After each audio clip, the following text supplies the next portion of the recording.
avant, le plateau de Valençol était recouvert d'amandiers. Et dans les années 50 à 60, ils ont été arrachés, on va dire presque en totalité. On peut retrouver quelques arbres par-ci, par-là sur le plateau. Ce sont, on appelle des rescapés. Mais papa Marcel Jaubert, a osé en 1985 replanter donc des amandiers sur le plateau parce que c'est un terroir qui convient très bien à l'amande. Donc il a planté les variétés ferragnaises et ferranduelles qui sont bien adaptées au terroir. Lorsqu'il a planté, c'est vrai que c'était osé. C'était osé parce qu'il n'y avait pas d'eau. Donc planter sans eau une nouvelle exploitation, c'était un petit peu, c'était osé. Ces amandiers ont produit, ils ont vécu. Et à un moment donné, bon, papa était quand même, il faisait pas les traitements qu'il devait faire parce qu'il voulait des amandes les plus naturelles possibles. Il est arrivé à un moment donné, il maîtrisait peut-être pas bien le bio comme maintenant Alex peut le maîtriser. À un moment donné, les amandiers n'ont plus été productifs, donc on s'est posé la question. Soit on les arrache, on replante, ou on les recèpe. Et en fait, on a recépé. C'est-à-dire que vous avez votre arbre, on a laissé le tronc, et au niveau du départ des charpentières, on a coupé.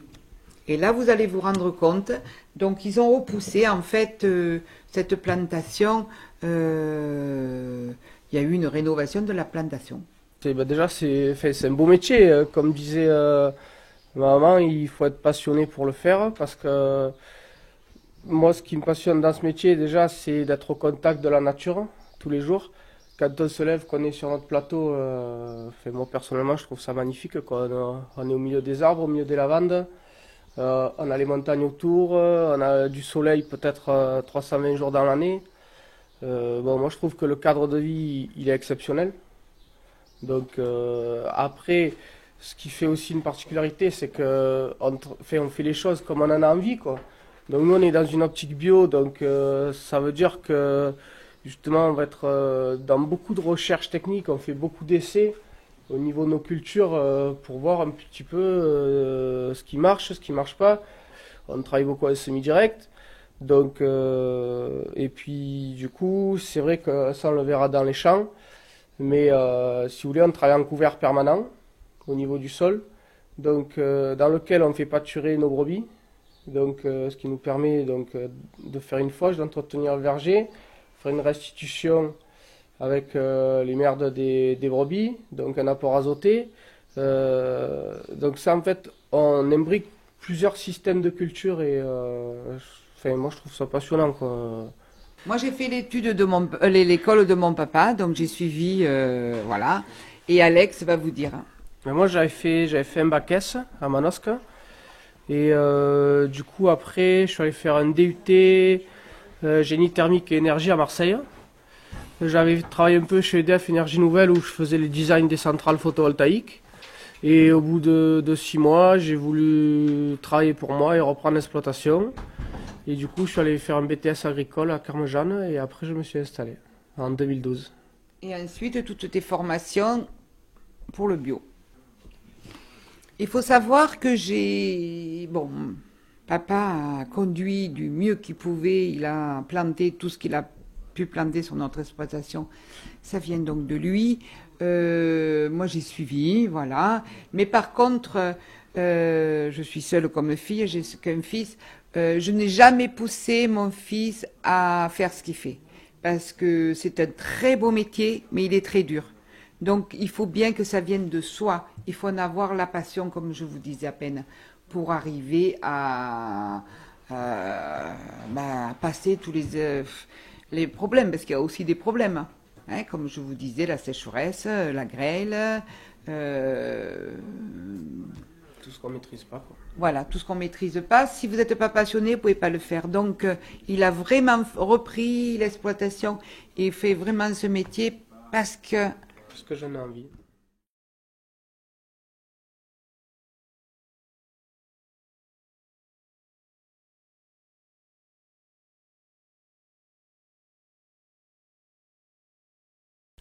Eh bien, je m'appelle André Michel, je suis né dans la Creuse et je suis dans les Alpes de Haute-Provence depuis 73 ans.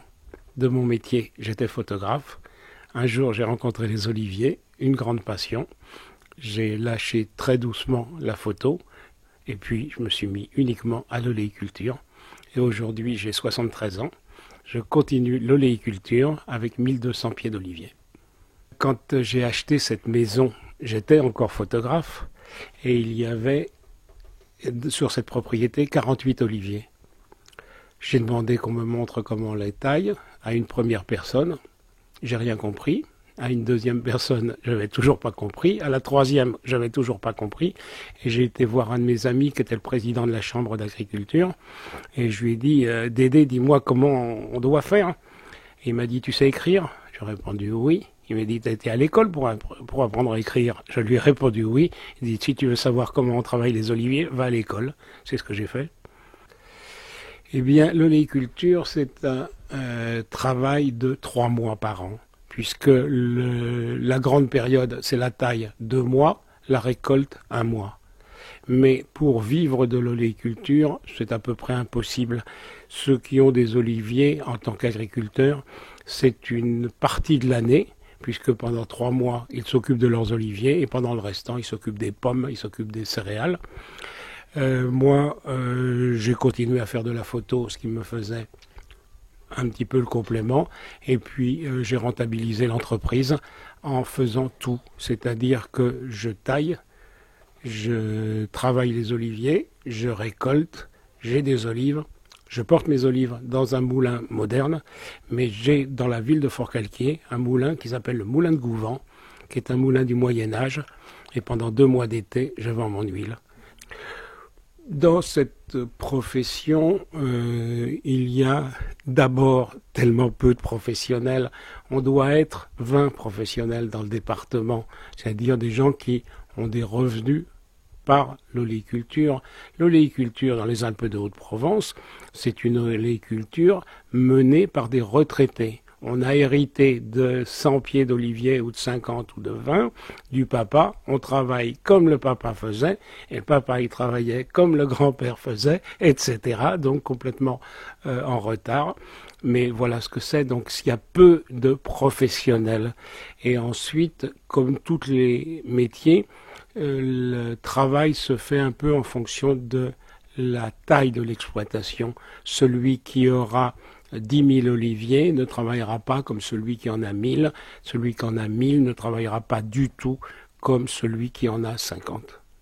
Et maintenant, après quand même plus de 20 ans de travail, eh bien, j'ai réussi à ne pas traiter les oliviers ni en bio, ni en non bio. Parce que le jour où on me démontrera que la ciguë, c'est un très bon produit, c'est parfaitement bio, mais on en meurt directement. Et le traitement principal en bio, c'est le cuivre. Je voudrais voir quelqu'un qui en boive un verre. Donc la seule solution réelle, c'est ni bio, ni pas bio, c'est de ne pas traiter. Et aujourd'hui, avec tous les systèmes qui existent, on arrive à régler le problème dans l'oléiculture très bien. Bon, moi c'est l'agriculture raisonnée, c'est tout.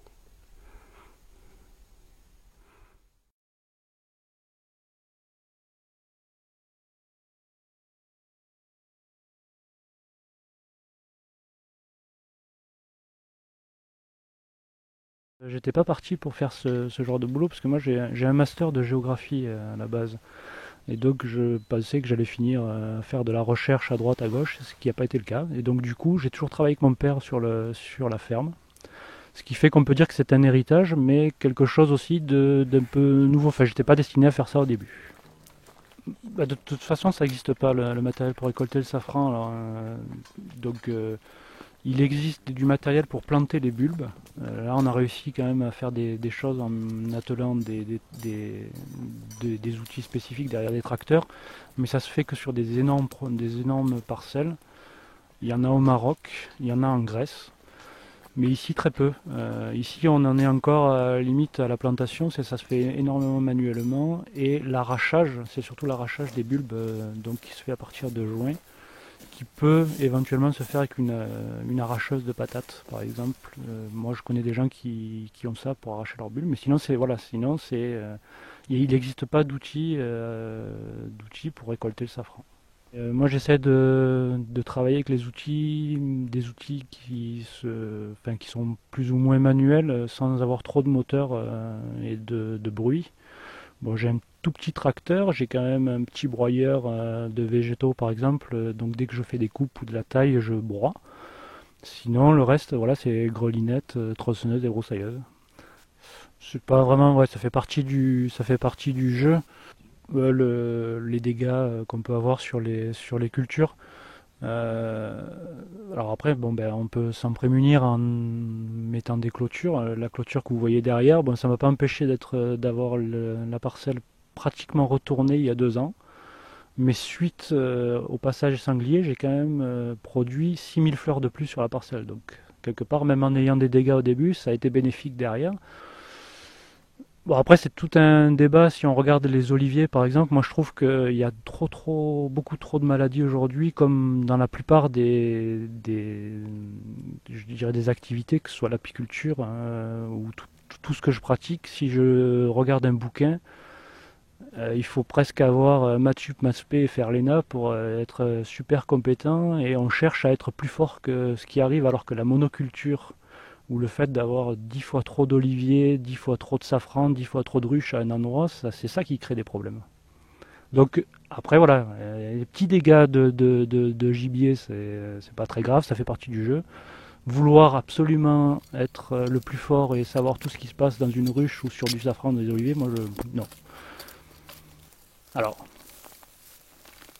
rentable, moi je dis, enfin pour l'instant, moi j'ai pas trouvé, j'arrive pas à me dégager un gros salaire par mois. Mais d'un autre côté, j'ai très peu de dépenses et j'ai surtout pas de prêts auprès d'une banque quelconque. Donc du coup, bon an mal an, ben voilà, je fais un petit peu d'agriculture plus familiale que rentable. Mais le mot rentable, moi, me plaît pas, donc à la limite, ça me gêne pas du tout. Tant que j'arrive à trouver un équilibre dans ce sens, bon, bien sûr, si j'arrive à produire plus, tant mieux. Mais tant que j'arrive à trouver un équilibre, là, je resterai sur ce que je suis en train de faire.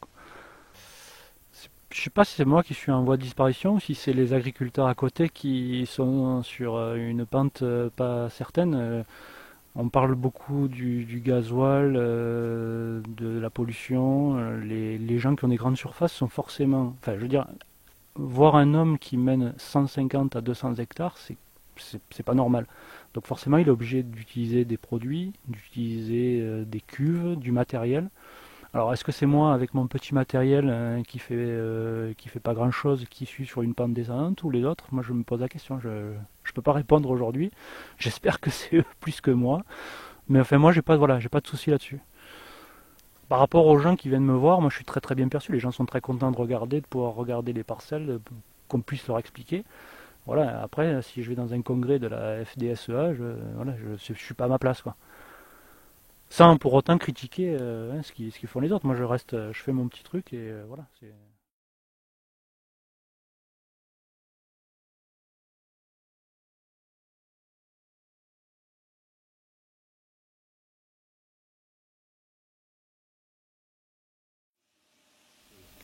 Alors je réponds toujours de la même façon, puisqu'on parle d'essaimage, et c'est un peu vulgaire, mais vous ne le couperez pas au montage, c'est un coup de pied au cul. Voilà. Alors c'est quoi un coup de pied au cul? Vous le verrez quand vous serez cadre sup dans une entreprise. À des moments donnés, tout marche bien pour vous, et puis il y a un changement de direction générale, et tout s'effondre. Donc je travaillais à l'Occitane, et il y a eu un nouveau directeur général qui est arrivé, et qui est arrivé avec son équipe, et qui a évincé la totalité de l'équipe existante. Moi, j'étais directeur industriel, donc directeur de l'usine, et en 10 minutes, je me suis retrouvé sur le parking. Donc là se pose la question personnelle, humaine, familiale, et la question professionnelle. Et là, j'ai réfléchi à ce que je pouvais faire, et j'ai dit, banco, je vais réfléchir à créer une entreprise dans le monde du savon solide, parce que j'avais regardé un petit peu ce qui se passait en sous-traitance dans le monde du savon solide, et je trouvais qu'en France, le marché et les entreprises n'étaient pas à niveau. Et j'ai demandé à l'Occitane de m'accompagner dans la création d'entreprises, ce qu'ils ont fait. Et d'ailleurs, ils sont encore présents aujourd'hui 14 ans après comme client. Alors, non, tout a changé et tout continue de changer. C'est-à-dire que, c'est marrant, la question que vous me posez, c'est qu'hier j'étais avec mon comité de direction et on a plein de projets pour les 10 ans à venir et je leur ai expliqué un petit peu où je voyais les choses et comment je sentais les choses. Et certains m'ont dit, ce qui est bien avec vous, c'est que ça bouge tout le temps.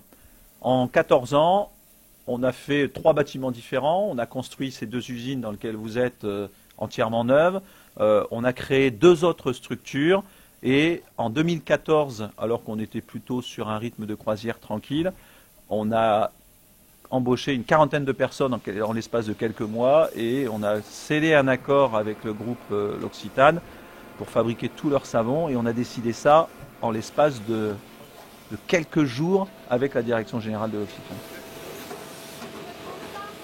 Alors, ces machines, ce sont des machines industrielles qu'on appelle essentiellement des lignes de production d'extrusion et de mouleuse. Vous les verrez tout à l'heure.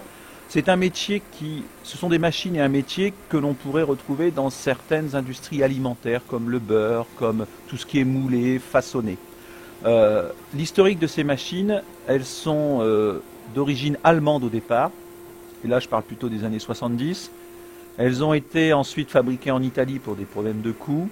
Et aujourd'hui, encore une fois, elles sont fabriquées en Asie, et notamment à Taïwan. Vous verrez beaucoup de machines taïwanaises, et notamment certaines machines, je les ai particulièrement développées avec les Taïwanais, c'est-à-dire qu'on a passé des accords pour les optimiser et les mettre aux normes européennes. Alors je vais te faire une réponse. J'arrive à être livré en SAV avec avion en 5 jours de Taïwan. J'attends parfois 15 jours, 3 semaines en venant d'Italie.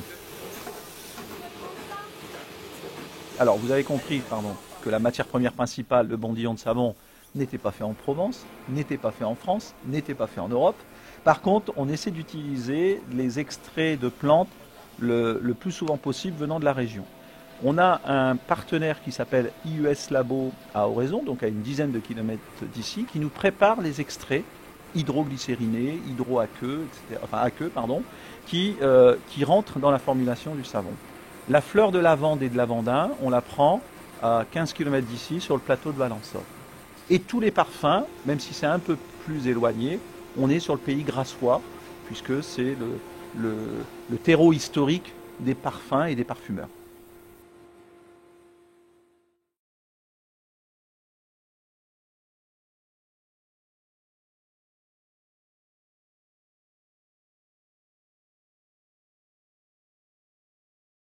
Moi, je m'appelle Christine Collat, je suis agricultrice sur la commune d'Aimé, en bio. Je fais des plantes médicinales et de l'arboriculture. Donc moi, je suis issue du monde agricole de par mes parents. Puis après, j'ai beaucoup travaillé dans le milieu des plantes aromatiques, ce qui m'a donné envie de continuer dans ce domaine-là, et particulièrement les huiles essentielles.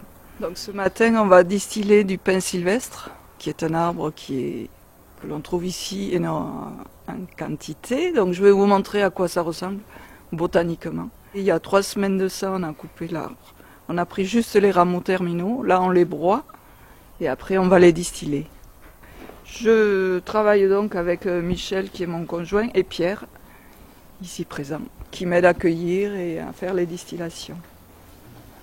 Ce végétal, on l'a coupé, les petites branches là, comme ça, et après, on va les broyer dans cet outil-là. Donc on va faire un peu de bruit.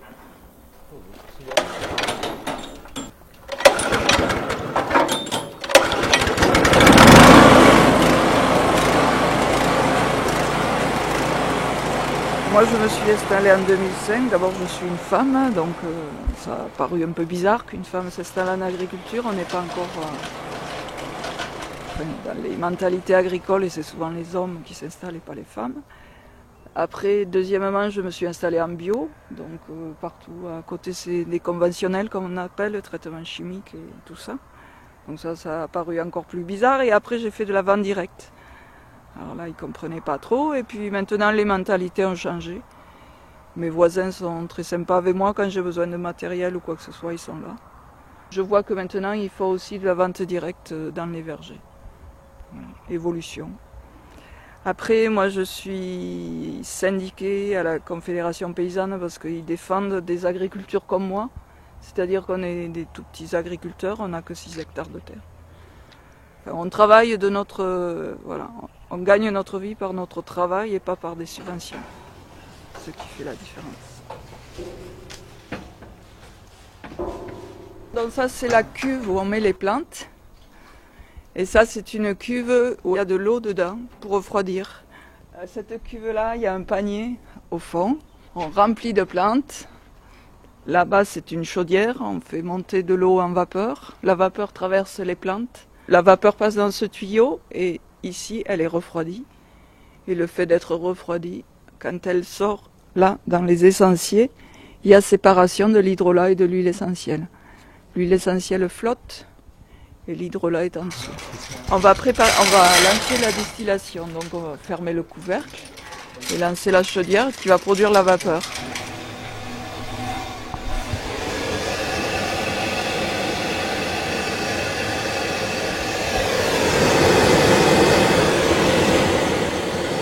En tant qu'agricultrice, j'ai le droit de produire des huiles essentielles.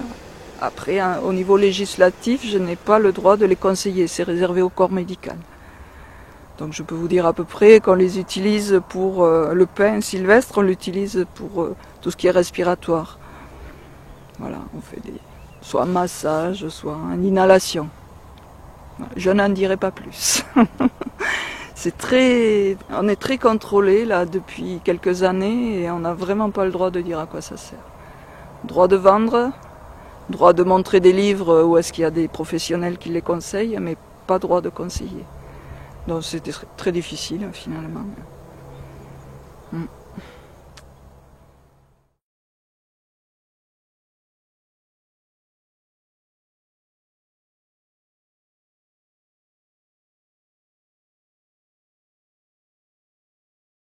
Je m'appelle Fabrice Menck, j'ai 52 ans et ça fait 11 ans que je fais cette activité de fabricant artisanal de sirop bio.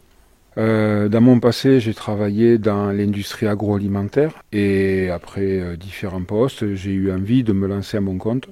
Donc je suis reparti à l'école faire une école de plantes et après donc je suis allé vers quelque chose qui m'était plus naturel, c'est-à-dire le côté alimentaire et donc forcément le côté médicinal. Et donc j'ai démarré cette activité en avril 2006 dans un petit local à Sisteron. Et après, doucement, on a progressé pour se retrouver ici dans ces locaux depuis 7 ans, où on a démarré notre activité. Il y avait 7 sirops au départ, des sirops uniquement de plantes sauvages. Et aujourd'hui, on a 25 sirops différents, où on travaille toutes les matières végétales, c'est-à-dire que ce soit la plante, l'épice, le fruit ou la baie. Alors les différentes étapes de fabrication, donc il faut une matière végétale. Donc déjà, juste une petite parenthèse, on est un des rares fabricants de sirop français à travailler sans aucun arôme ajouté. C'est-à-dire qu'on n'utilise même pas des arômes dits naturels autorisés en agriculture biologique, puisqu'en agriculture biologique, je ne l'ai pas précisé, on n'utilise strictement que des matières végétales brutes. Donc ces matières végétales, il y a eu soit un agriculteur avant nous qui les a produites et nous on lui achète, soit c'est nous qui allons les cueillir dans des terrains sauvages où on a les autorisations des propriétaires pour cueillir et où on a la certification bio également sur ces lieux de cueillette parce qu'ils ont été contrôlés. Après, on utilise du sucre de canne, différents types de sucre parce qu'ils ont des goûts et des couleurs différentes. La première étape sur les plantes et les fruits, c'est une extraction. Donc on va extraire soit un jus de fruits, soit entre guillemets un jus de plante ou un jus d'épices. Et après, ça va être une cuisson, exactement comme de la confiture. On fera donc une cuisson avec le sucre qui est contrôlé dans le temps, dans la température et dans sa densité. Une fois que la cuisson elle est finie, c'est la partie du remplissage. Et aussi une de nos particularités, c'est qu'en fait, on utilise la température de cuisson jusqu'à la mise en bouteille. C'est-à-dire ce qui assure la pasteurisation du produit. Voilà, donc remplissage, capsulage, étiquetage. Et après, il faut s'occuper de vendre le produit, ce qui n'est pas rien non plus. La vente est une des parties les plus difficiles, notamment sur notre produit. C'est peut-être simple, comme j'ai des collègues producteurs de fromage de chèvre, d'aller faire 2 marchés par semaine, vendre leur fromage, parce que c'est un produit entre guillemets de première nécessité. Nous, on est sur un produit complètement accessoire. Voilà, si les gens, il n'y a pas de sirop, ils vont s'en passer, c'est pas de problème. Donc c'est un produit qui est plus difficile à vendre. Et comme c'est un produit concentré, Donc ce sont ce qu'on appelle des faibles rotations, puisque on n'achète pas une bouteille de sirop toutes les semaines parce qu'on va en avoir pour un petit moment. Et donc les rotations sont très lentes dans les magasins. Donc on est obligé d'être dans beaucoup d'endroits. Et c'est d'ailleurs problématique pour nous parce que c'est une dépense de temps et d'énergie énorme. J'allais dire que c'est 50% du temps, quoi. Voilà, c'est pas que la production, quoi. Très sincèrement, je ne devrais pas le dire parce qu'au bout de 10 ans d'activité, on va dire, celui-là, alors, comment il fait? Aujourd'hui, je n'en vis toujours pas. On n'arrive pas à en vivre parce que, à vouloir faire un produit de haute qualité en ce qui concerne les matières utilisées, après, le résultat, c'est pas à moi d'en juger, c'est à mes clients de dire si ça leur plaît ou pas. Mais en tout cas, les matières qu'on utilise sont que des matières déjà très chères parce que c'est ce qu'on trouve de mieux, entre guillemets. Et on a du mal à valoriser donc ce travail-là dans le prix de vente du produit fini. Même si le prix de vente de notre sirop peut paraître élevé par rapport à un sirop industriel, mais il faut savoir que le coût des matières n'a strictement rien à voir.